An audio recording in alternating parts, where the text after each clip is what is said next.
रो गई धरा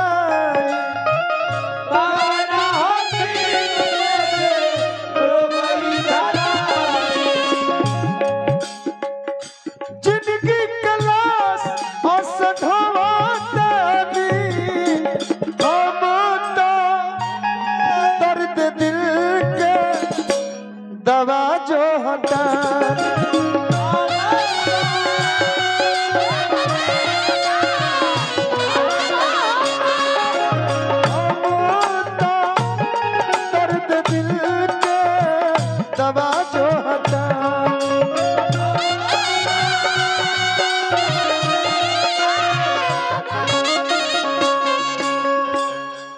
काशीनाथ बाबा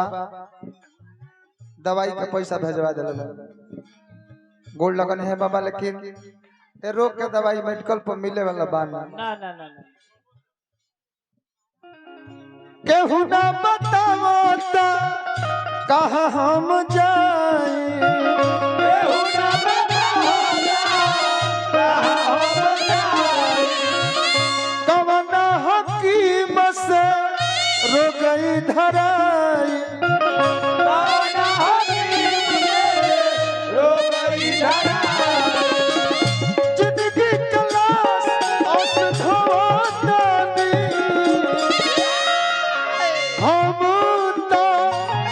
दर्द दिल के दवा जो हटा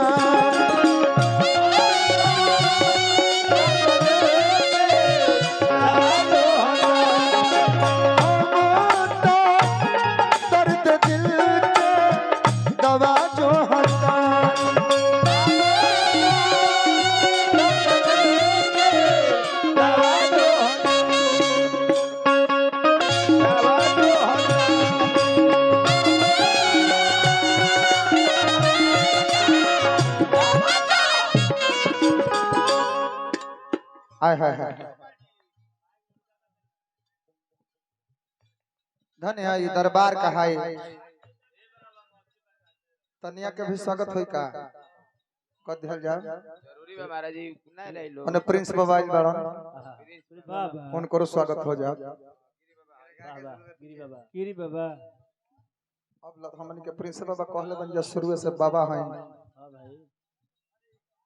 के आगे से गिरी बाबा का हो जा काहे केहू दगा दिल दिल में बसा के, काहे केहू दगा दिल दिल में बसा के, कर बेवफाई कहे सबके जना के, सबके जना के, काहे केहू दगा दिल। मैं गुजरात के देन हा प्रिंस बाबा गुजरात गई नहीं ओनी चिन्हाते नहीं थे ना ना ओनिए से गुजरात गुजरात से देह बना के आई बाप हो बाप ओनिए बहुत खर्चा लागल राजस्थान कहे केहू दगा दिल दिल में बसा के, कहे केहू दगा करे बेवफाई कहे सबके जना के,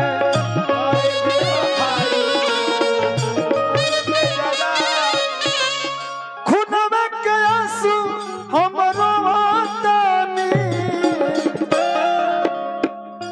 ओम प्रकाश भैया मुकरदस भैया के मौसी का लड़का बानी अब बहुत बहुत रुपया पुरस्कार देंगे। हम तो दर्द दिल के चला दवा खोजता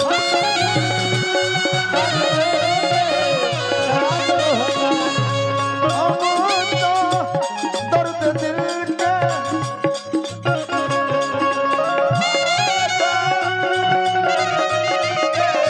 दवा जो होता दर्द दिल के दवा जो होता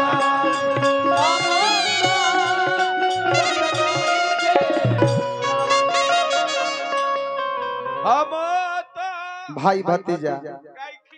भाई भतीजा हमारे पुरस्कार दिल बनी सब हार्दिक हार्दिक अभिनंदन जय जयकार बा। भूसा जो होता नहीं हम ना है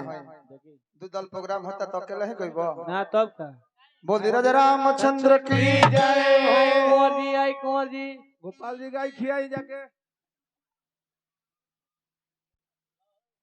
गोपाल जी जा गोबर फेंको गोपाल जी गाय खियाई जाके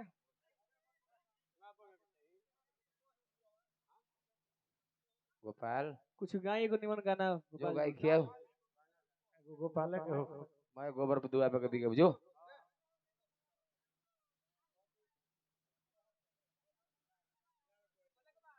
गाय गोपाल जी एगो। हेलो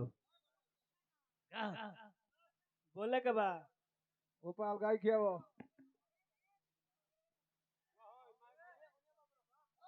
अरे बोल बोले खदी पैसा दे ले तोरा के पहले बोल के माइक तब ली बहुत ही अच्छा कार्यक्रम चला। श्री कमलेश देहाती जी